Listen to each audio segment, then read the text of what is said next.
Hello, my name is Pete Thompson, Director of Product at Activate Group, and today you join us for a discussion on the hot topic of EVs and the impact it's having on the claims journey, specifically around repairs, and the opportunities and risks this presents to insurers. I'm joined by a panel of guests. Would you like to introduce yourself? Sure, I'm Hayley Thomas. I'm our Commercial Director at MRN. Thank you very much. Hi, I'm Matthew Connell. I'm Policy and Public Affairs Director at the Chartered Insurance Institute. Thank you. Cool. And hi, I'm Seys, Head of Engineering for Activate Group. Fantastic. Well, welcome today. Looking forward to a good conversation. Matt, I'd like to start with you. And EVs are emerging in the market and gathering in pace in terms of the adoption. What risks and opportunities do you see this presenting insurers when they're thinking about addressing their EV policies and the EV consumer? Absolutely. So yeah, at the Chartered Insurance Institute, our key job, the job that we're given to us through our Royal Charter, is to work with insurance professionals to build public trust in insurance. So we tend to look at all these risks in terms of what is the impact on public trust? What are the risks to the reputation for insurers and insurance professionals? And I think there's two big risks here. The first is obviously people expect insurers to be well up with these risks, to understand new technologies before anyone else does. And if people see insurers behaving in a very disparate way, disjointed way in terms of these new risks, some insurers taking on EV risks very willingly, other insurers not touching them. People say, well, where's the technical competence here? Where's the body of knowledge from insurance professionals that's consistent across the piece? So obviously that's one element of reputational risk. But then of course it's sort of counterbalanced by an equally important risk, which is if insurers look too eager to understand the new technologies and new risks without being able to back it up with a really reliable claims process that can operate at scale, then you might please people by giving them cover, but then disappoint them further on down the line by not being able to follow that up with a claim. But I think it's also important to remember that there's a massive opportunity here for insurance and insurance professionals. Recent research by the London market suggested that the opportunity for insurers around ensuring transition risk to net zero and all the new technologies that go with it, that there's an opportunity there that's worth more than £100 billion.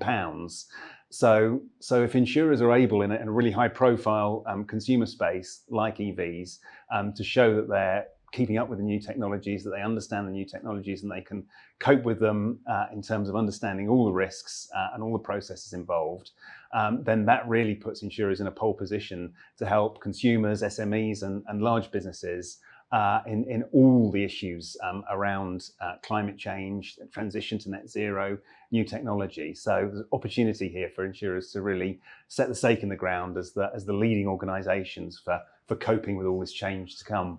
Yeah, there's a massive opportunity there. And I think you've touched on the consumer. And obviously it feels EV is potentially a lifestyle choice at the moment for the consumer. And I know at the Chartered Institute you do questionnaires out. So where does EV tend to come up on priorities for a consumer when they're thinking about their insurance coverage? Well, yeah, we do. We ask consumers to rank the things that are most important to them with insurer. And we do it with consumers and SMEs.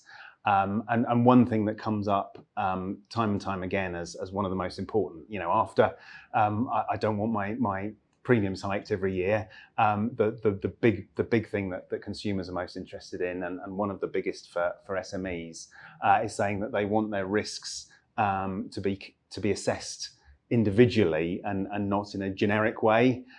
So again, if insurers have a really good grasp of what's involved in the claims process for EVs, then they can educate their consumers, explain how their pricing policies, how they're structuring claims processes, and really give people a sense that their risks are understood individually.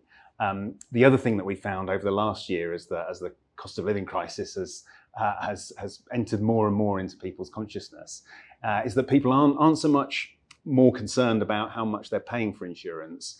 But the two elements they're really concerned about in the claims side of things, people who've experienced claims, what they're saying that they're more concerned about than ever before is that claims get dealt with quickly, but equally, if they can't be dealt with quickly, that they're dealt with in a way that people feel in control of their lives while the claims being dealt with. So those are three really big elements, making people aware and feel comfortable that their risks are being dealt with, not just there's a generic sort of computer says no approach. And then also claims are being dealt with in a way that people can see what's happening quickly and feel control over what's happening while the claim's going on. Yeah, so I guess, Hayley, that brings us on to a good point around, if we talk around the frictionless claims journey, an area that obviously ourselves, Activate Group, a motor repair network, work closely with. When an insurer is considering their EV strategy, what do you think they should look for in their supply chain, specifically obviously in our space, the accident management space, the things that should be at the top of their agenda from a requirements point of view? I think, Matt has covered it really well there. We're seeing this growth. I think just from 2020 into 2021, we saw a 10% increase of EVs on the road. So there is this increasing demand for, EV risk to be underwritten. So for all insurers, I think everyone is starting to look at that and go, right, okay, how do I ready my supply chain? I think there are probably three key elements that they need to be looking for. Awareness and understanding is really important. So from the outset, we're making sure that there's not a lack of understanding or awareness of, the fact that the customer has an EV vehicle. Because obviously, losing their confidence in us from the outset, and when we're triaging that vehicle, we want to instill, all of that confidence that the network are fully capable to deal with it. And I think the second important thing is the capability of the network. So do we have nationwide coverage? Do we have EV repair bays, EV charging points? Do we have the tooling and equipment to deal with them? Do we have EV courtesy cars if that's an emerging requirement? And finally, I think it's infrastructure. So not just making sure that you've got the nationwide coverage, but also that we've got the recovery partners that are able to lift the vehicle. So EV vehicles need to have all four wheels lifted because of the mechanism within the vehicle. So it's all of it really. It's that nationwide coverage, is the capability and the wider infrastructure with your recovery partners. So I think there are a number of things. And at MRN, Pete, you and I have been looking at this in terms of understanding our own capability and what that looks like within the network to provide that reassurance to our work providers. Yeah, because it's an emerging space. So absolutely. we're constantly seeing it change. Yeah. And I guess on that point, Joe, coming to you, you obviously work very closely in the engineering process with repairers. How are you seeing EVs impact that journey and differences between ICE vehicles and things like that? I think, Hayley, you're spot on what you said. Is the triage bit at the beginning, which is very, very important for us. If we put a vehicle into the wrong place, it just causes aggravation. It upsets the customer, which customer is key for this. We're triaging it correctly. It's going into the right repairer.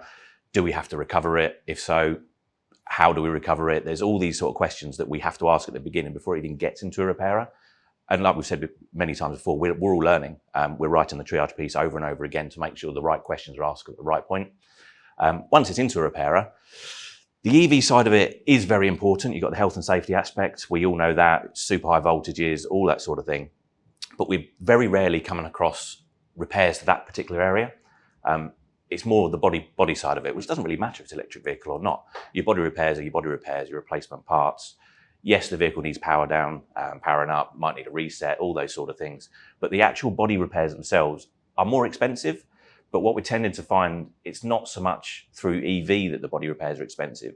It's the fact that the EV vehicles tend to be higher end, right, with more technology on them, bigger bumper latest covers. ADAS. Yeah, exactly. All these sort of things that cost more to repair, whether it's a ICE or an EV engine, doesn't really matter. Yes, you get to the damage to the EV parts of the vehicle. Your drivetrain, your power sources, stupidly expensive. Thankfully, in the 2 or 3 years that it's become more and more the norm, I think we've had one battery damage, so it's not normal yet, thankfully. It will get to a point where it is, because there's going to be more and more EV vehicles on the road. People are going to be learning how to drive, because they are different to drive than normal vehicles. All those sort of things need to come into it. But ultimately, the repairers where we put the vehicles need to be approved, need to know what they're doing. They need all the health and safety in place. When EV vehicles first came on the scene, I think it was late 90s, the health and safety didn't exist. It was a guy with a rubber glove that would come and unplug your Toyota Prius. Nowadays, I wouldn't want to touch a vehicle without all the qualifications. It's dangerous. We need to be sure that the network is fully covered. So I guess there's a couple of points there to pick up on then. It's even if it's panel damage and not damage to the EV components, you still want to put it into an EV capable repair, because we don't want to move that vehicle, we don't want to upset the customer later in the journey. But also the health and safety elements, there must be an impact on the key-to-key times. You know, it must be slightly longer to make sure that you're making enough time in there for the correct health and safety. Yeah, there's certain repairs that you can get done with your smart repairs, you know, your man in the tent, scuffs on bumper corners, things like that. Yes, they can be done and they don't have to be at an EV repairer. But literally, as soon as you're laying a spanner on something or there's heat involved, can you really risk it? I wouldn't want to. In my opinion, it needs to go straight into an EV repairer. Is it driven in? Fine, that'll be for the triage piece again. Any warning lights on, any damage to wheels? No, lift it straight away into the EV repairer and they do what they're trained to do. Engineering wise, most of my guys either have EV qualifications or are working towards them. It's not something you can go out and get instantly. It's something that takes time, but it's an ongoing thing. You know, we're constantly learning, and the more we get into this, there'll be some different technology that comes involved on an EV vehicle that we'll need the training for as well. So it's a constantly evolving piece. But the key is get it into the right place first time, and then the repairs just take care of themselves. And I guess, Matt, coming back to your point about, I'm thinking of this as we talk, and regulation and the regulation bodies like the FCA, they must be as well playing catch up and making sure that they have robust processes in place. And what's their response been to EV? Yeah, well, I guess one big thing that they've just published and that's going to be carrying on over the next couple of years is their consumer duty. Right. And what they've said with the consumer duty is that they're going to be looking at service levels that insurers provide a lot more. So I guess traditional regulation is all about kind of the information you give to the customer at the point of sale, or about prudential regulation, making sure that the money's there to pay the claims. But what the FCA said with its consumer duty is that it wants to see a lot more evidence from insurers that they're managing for consumer outcomes, and obviously the claims process is the most important outcome of all. So it's saying that kind of what we've heard about kind of this specialization around EV repairs.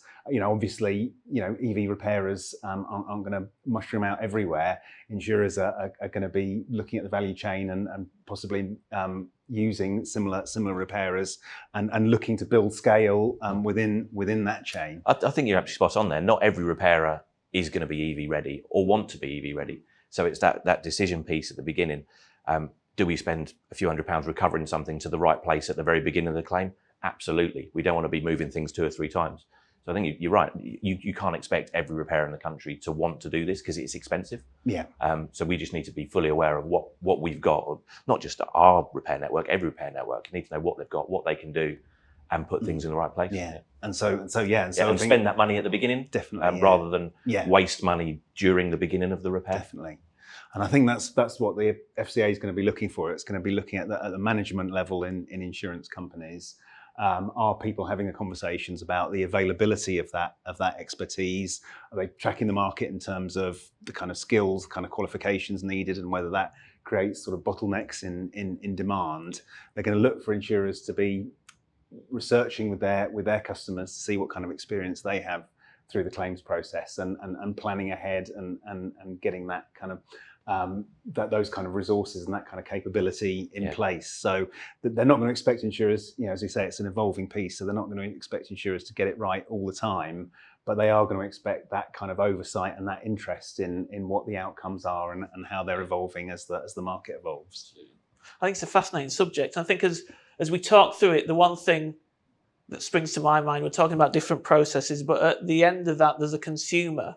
And I think one thing we know, probably all sat around this table, is communication with that end consumer is key throughout the claims journey. And do you think there's a fine balance? I'll open this out to anyone really. If someone has purchased an EV car, they will never be thinking about, what I have when I have an incident. No. But how much we make them aware at the beginning of the process, what might be different about their vehicle. I mean, what's people's views on that and how the consumer is kept up to date during this process if they are driving an EV as opposed to an ICE? I think, Pete, it's hugely important. So like I was saying, you know, instilling that confidence from the very, very outset, because I think, you know, some of these drivers will be expecting the same process as an internal combustion engine. And actually there are some differences. So being able to triage effectively, instill that confidence, guide them on what to expect through the journey is absolutely key. Anyone else want to add on anything? I think you're right, Hayley. You also somehow need to make them aware that their repair key to keys is going to be longer. Absolutely. Especially at the moment with the part situation across the whole repair network. I don't think it's going to get better anytime soon. EV vehicles they're not as rare as they used to be, but they are still rare. Parts are going to take longer. Does it need to go to the dealer for a reset? You're then relying on the dealer's workload. It might be 2-3 weeks. So potentially a 5-6 day repair could be 3 weeks through no fault of anybody's. So within that policy somewhere, there needs to be something that says it might take longer than normal because of X, Y, Z, rather than just waiting for the driver to complain that their vehicle isn't ready. You don't want to frighten people away from it, but I think you need to give them all of the information so they are aware in the future. Hopefully, they'll never have an accident, but things happen. Yeah. And having those skilled handlers at the outset that can answer all of those questions and reassure them of the capability of the network and what they're likely to expect, I think is really, really important. And I guess it can become a competitive point. You know, insurance, there's always danger that insurance, there's too much competition on price and it all becomes commoditized and the claims experience suffers as a result. But I think if with all this new technology, insurers can make it a point of competition that they say, well, you know, the claims is going to be different. As insurers, here are all the things that we've thought about in advance to make sure that your experience is seamless and you feel in control of your life just as much as if the claim had never happened. Yes, and I guess when we come back to opportunities, talking about at the beginning there, you know, there's everything to consider from courtesy car replacement vehicles and even the opportunity potentially for insurers to look at, well, if I've got a customer in an ICE vehicle, there's an opportunity to put them in an EV vehicle if they're interested in testing that out and understanding it. So it feels, while it's an emerging market, there is a lot of opportunity. And while we're going through this process of learning, adapting processes, we just have to keep that consumer at front and centre in mind of the decisions they've made and supporting them in that. And I guess, that's what sifts through into the dinner party conversations, is it? If people say, oh, you know, I had this prang, but actually I've had this fantastic courtesy car and it's so much better than my other car and it's really opened my eyes and what a brilliant job the insurance company did for me, then that's something people kind of boast about and want to talk about. So yeah, there's opportunities for good experiences here, yeah. Well, it's been a really enjoyable conversation, a lively debate. I'd like to thank my guests, and I'm sure EV will be a conversation that rolls on for many more months and years to come. Yeah, absolutely right. Thank you, Pete. Thank you. Thank you. Thank you.